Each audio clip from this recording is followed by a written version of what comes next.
नमस्कार बच्चों, कैसे हैं आप लोग। बहुत सर्दी पड़ रही है, अपना ध्यान रखिएगा।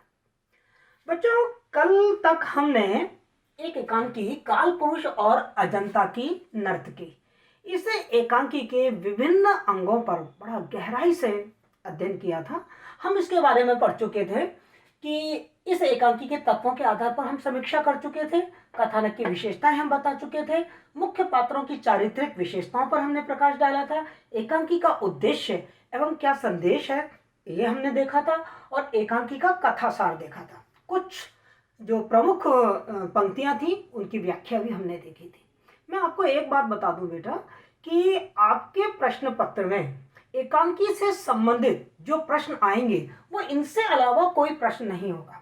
कोई भी एकांकी का नाम दे दिया जाएगा, या तो उसकी तत्वों के आधार पर समीक्षा पूछी जाएगी, या फिर उसकी कथानक की विशेषताएं पूछी जाएंगी, या उसके जो मुख्य पात्र होंगे आपसे पूछा जाएगा मुख्य पात्र कौन है, उसकी चारित्रिक विशेषताएं बताइए, या एकांकी का उद्देश्य, उसकी मूल संवेदना, उसका संदेश, प्रेरणा आपसे पूछी जाएगी, एकांकी का कथासार। इनके अलावा आपसे एक प्रश्न और पूछा जाता है जो आपके प्रश्न पत्र में आएगा ही आएगा, किसी भी एकांकी से संबंधित, और वो प्रश्न आएगा कि वो एकांकी के शीर्षक की सार्थकता आपको समझानी है। तो शीर्षक की सार्थकता वाले प्रश्न को हम किस तरीके से करेंगे, आज मैं वो बताने जा रही हूँ। यदि आप इस वीडियो को बहुत ढंग से अंत तक देखेंगे तो केवल एक एकांकी की नहीं, किसी भी एकांकी की, किसी भी कहानी की, किसी भी उपन्यास की, अर्थात किसी भी साहित्यिक रचना में यदि आपके ये प्रश्न आ जाए कि उसके नामकरण की सार्थकता या शीर्षक के औचित्य पर अपने विचार प्रकट कीजिए, तो आपको उस प्रश्न का उत्तर लिखने में पूरी सक्षमता और कुशलता के साथ आप उस उत्तर को लिख पाएंगे। ये मेरी गारंटी है। इस वीडियो में आगे बढ़ें उससे पहले मैं आप सबसे निवेदन करूंगी कि आप मेरे इस चैनल को सब्सक्राइब कर दें, बेल आइकन को ऑन करें, और यदि ये वीडियो पसंद आता है तो इसे अपने मित्र एवं परिजनों के साथ शेयर अवश्य करें। तो हम बात करते हैं कि शीर्षक की सार्थकता वाला प्रश्न कैसे करना है। पहली बात तो मैं आपको ये बता दूं कि आपको ये देखना है कि आपके प्रश्न पत्र में ये जो प्रश्न है क्या वो निबंधात्मक है या लघुत्तरात्मक है। यदि निबंधात्मक है, जैसा कि आपके स्नातक स्तर की परीक्षाओं में निबंधात्मक प्रश्न आता है, तो निबंधात्मक प्रश्न विस्तार मांगता है और प्रश्न के जो विभिन्न अंग हैं उन पर गहराई से हमें विवेचना और उसका विश्लेषण करना होता है। मैं आपको ये बताती हूँ कि ये प्रश्न जब निबंधात्मक रूप में आएगा तो उस उत्तर का प्रारूप क्या होगा। इस उत्तर के प्रारूप को हम मुख्य रूप से 4 भागों में बांट सकते हैं: प्रस्तावना, शीर्षक का अर्थ, महत्व एवं विशेषताएं, कोई भी एकांकी या कोई भी कहानी, जो भी आपका नाम है उसका नाम, शीर्षक का औचित्य, और चौथा पॉइंट निष्कर्ष। इस शीर्षक के जो औचित्य है उसको भी हम 6 भागों में बांटेंगे। अभी आगे चलते हैं तब मैं इसके बारे में आपको विस्तार से बताऊंगी। सबसे पहले मैं आपको बता दूं प्रस्तावना। कोई भी निबंधात्मक प्रश्न होगा, आप बिना भूमिका के उस प्रश्न को शुरू नहीं करेंगे। पहले आपको उस प्रश्न का परिचय भूमिका के रूप में, प्रस्तावना के रूप में देना पड़ेगा। तो यहां जो हम काल पुरुष और अजंता की नर्तकी, इसका उदाहरण मैं आपके सामने पेश कर रही हूं, तो इस एकांकी के आधार पर ही इसके उत्तर मैं आपको बताऊंगी। यहां प्रस्तावना में हम क्या लिखेंगे? सबसे पहले एकांकी का नाम, काल पुरुष और अजंता की नर्तकी, उसके लेखक का नाम, किसके द्वारा लिखा गया है? लक्ष्मी नारायण लाल के द्वारा लिखा गया है। आप बताइए कि लक्ष्मी नारायण लाल हैं, वो हिंदी के लब्ध प्रतिष्ठित साहित्यकार हैं और बहुमुखी प्रतिभा के धनी साहित्यकार थे।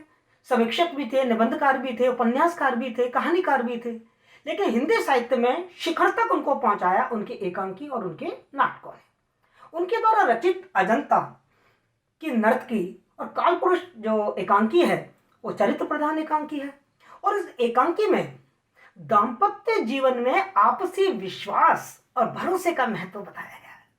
इसमें बताया गया है कि अतीत और भूतकाल की समस्त नकारात्मकता और कुंठाओं को त्याग कर हमें अपने दाम्पत्य जीवन जीना है, नहीं तो हमारा जो दाम्पत्य जीवन है वो नीरस हो जाएगा। यदि उस पर अतीत की परछाइयां पड़ी, काली परछाइयां पड़ी, तो निश्चित रूप से दाम्पत्य जीवन जहरीला बन जाएगा, उसमें से सारा रस खत्म हो जाएगा। ये इस एकांकी का मूल विषय है जो मैंने पढ़ने के बाद महसूस किया। इस तरीके से आपने एकांकी का नाम, लेखक का नाम और विशेषता बता दी। ये आपकी प्रस्तावना हो गई। अब आगे चलते हैं शीर्षक का अर्थ, महत्व एवं विशेषता। आपको ये बताना है कि कोई भी साहित्यिक रचना हो उसका शीर्षक उसका नामकरण अति आवश्यक होता है। अरे हम तुम हैं, यदि हमारा तुम्हारा भी नाम नहीं होगा तो हमारी पहचान कैसे होगी? नाम तो हमारी पहचान है। तो जिस तरीके से नाम हमारी पहचान है, उसी तरीके से शीर्षक उस साहित्यिक रचना की पहचान है। तो इसलिए जो लेखक होता है, साहित्यकार होता है, वो अपनी रचनाओं का नामकरण करता है, उसका शीर्षक रखता है। और इस शीर्षक रखने के कई आधार होते हैं।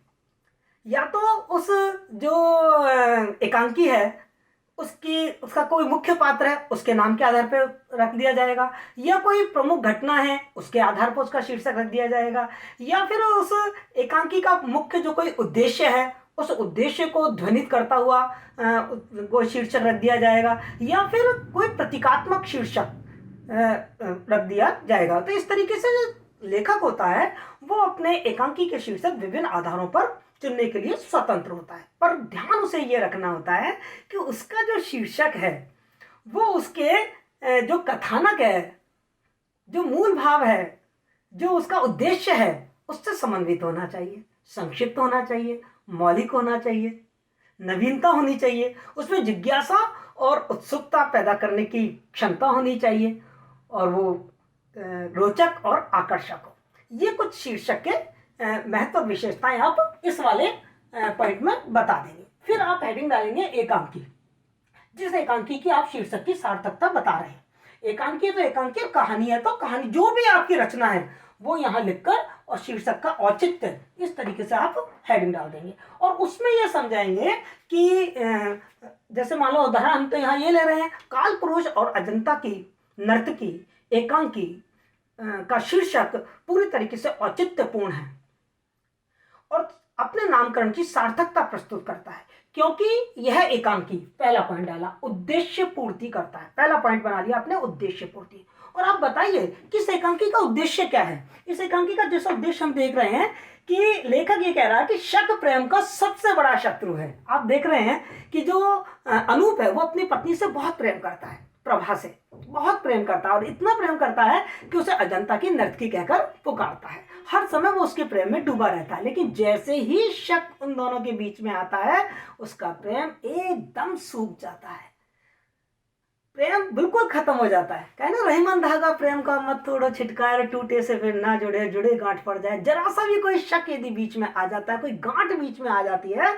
तो वो प्रेम प्रेम नहीं रहता। तो इस जो शीर्षक है, शीर्षक का जो उद्देश्य है वो ये है, और ये उद्देश्य प्रतीकात्मक रूप में हमको इस एकांकी में दिखाई दे रहा है। और दूसरा जो इसका उद्देश्य है वो है कि व्यक्ति को अतीत की कुंठा एवं हीनता से मुक्त होकर अपना जीवन जीना चाहिए। और ये दोनों ही उद्देश्य इस नाटक के प्रमुख उद्देश्य हैं, जो इस नाटक को पूरे करने में ये शीर्षक पूरी तरीके से सार्थक सिद्ध हुआ है। कैसे कि जो शीर्षक है वो हमें कुछ ऐतिहासिक घटनाओं की तरफ संकेत दे रहा है कि जैसे ये ऐतिहासिक शीर्षक है, लेकिन जब हम इसको पढ़ते हैं तो ये समकालीन और वर्तमान समय के संदर्भों के प्रतीकों से इसको जोड़ देता है। क्योंकि यहाँ जो काल पुरुष है वो अनूप है, और अजंता की नर्तकी है वह है प्रभा, क्योंकि अनूप उसको हमेशा अजंता की नर्तकी कह के पुकारता है, क्योंकि प्रभा बहुत बहुत खूबसूरत है। और अजंता की नर्तकी भी बहुत खूबसूरत हुआ करती थी।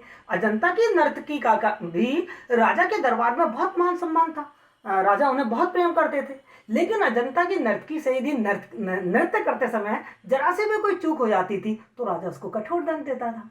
और यहाँ पर अनूप जो काल पुरुष का प्रतीक है वो प्रभा की अतीत में हुई एक छोटी सी गलती, जो अब वर्तमान में नहीं है, अतीत में हो चुकी वो गलती, उस पर उसको कठोर सजा देता है। तो इस तरीके से ये जो शीर्षक है वह उद्देश्य पूर्ति में पूरी तरीके से सक्षम है। वस्तु व्यंजक, वस्तु व्यंजक का अर्थ है कि जो कथा वस्तु है नाटक की, उस कथा वस्तु को दर्शाने वाला वो शीर्षक होना चाहिए। जैसा कि मैंने अभी आपको समझाया कि शीर्षक ऐतिहासिकता की ओर संकेत कर रहा है, लेकिन वर्तमान समय के दाम्पत्य जीवन के प्रेम, विश्वास, भरोसा और आस्था पर अपनी सम्मति दे रहा है। तीसरी बात है संक्षिप्तता। हम देखें किसी भी शीर्षक की खास विशेषता होती है कि वो संक्षिप्त होना चाहिए। काल पुरुष और अजंता की नर्तकी बहुत संक्षिप्त शीर्षक तो नहीं है, थोड़ा सा अपेक्षाकृत बड़ा शीर्षक है, लेकिन इस कथानकी और एकांकी का जो उद्देश्य है उसको दिखाने के लिए, उसको पूरी तरीके से प्रकट करने के लिए, उसकी व्यंजना करने के लिए ये शीर्षक अति आवश्यक था। तो यदि ये शीर्षक थोड़ा बड़ा भी हो गया है पर इसकी रोचकता और इसका आकर्षण खत्म नहीं हुआ है। फिर हम देखेंगे रोचक व आकर्षक। निश्चित रूप से काल पुरुष और अजंता की नर्तकी बहुत ही रोचक और आकर्षक शीर्षक है।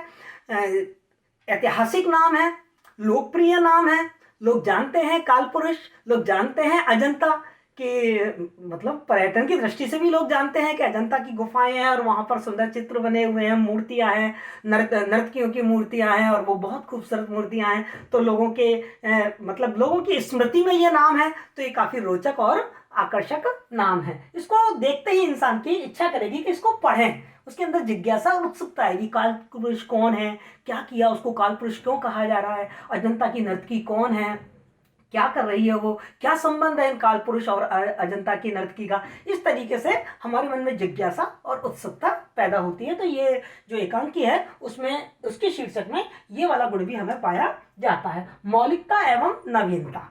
ये जो शीर्षक है वो पूरी तरीके से मौलिक और नवीन है। हमें इस नाम से इससे पहले कोई ऐसा एकांकी या नाटक देखने को नहीं मिलता, ना लिखा गया। तो लेखक ने इस बात का पूरा ध्यान रखा है कि उसके एकांकी का जो शीर्षक हो वो मौलिक हो, नवीन हो। जो मौलिक होगा, नवीन होगा, तभी तो वो रोचक और आकर्षक होगा, तभी तो वो लोगों में जिज्ञासा कई वहां पैदा करेगा। तो इस तरीके से इन बिंदुओं पर ये शीर्षक पूरी तरीके से खरा उतरता है। इसलिए हम कहेंगे कि ये शीर्षक पूरी तरीके से उचित है और पूरी तरीके से सार्थक है। इतना लिखने के बाद हम इस शीर्षक इस पूरे उत्तर को निष्कर्ष के रूप में लिख देंगे। एक पैराग्राफ लास्ट में आपको निष्कर्ष जरूर लिखना है, कोई भी निबंधात्मक प्रश्न हो। और उसमें क्या लिखना है कि आपने अब तक जो विवेचना की है उसको सार रूप में 4 या 5 लाइन में आप लिख दें। इस प्रकार हम कह सकते हैं या निष्कर्षतः ये कहा जा सकता है कि काल पुरुष और अजंता की नर्तकी एकांकी का शीर्षक पूरी तरीके से औचित्यपूर्ण और सार्थक है। ये उद्देश्य पूर्ति में सहायक है, साथ ही ये रोचक और आकर्षक है। तो इस तरीके से हम इस प्रश्न के उत्तर को यदि विधिवत तरीके से लिखते हैं तो बेटा मैं आपसे कहूंगी कि हिंदी में भी आपके वैसे ही नंबर आएंगे जैसे आपके गणित और विज्ञान में आते हैं। लेकिन प्रश्न के उत्तर लिखने का तरीका आपको आना चाहिए। आपकी भाषा आकर्षक परिनिष्ठित हिंदी होनी चाहिए। वर्तनी संबंधी अवशब्दियां उसमें कम से कम हो, ना हो। सबसे पहले तो आप ये कोशिश करें। यदि इन सब बातों का आप ध्यान रखते हैं और इस तरीके से एक निश्चित प्रारूप में अपने प्रश्न का उत्तर लिखते हैं तो परीक्षक आपको 100 में से 100 नंबर देने से अपने आप को नहीं रोक पाएगा। Thank you so much.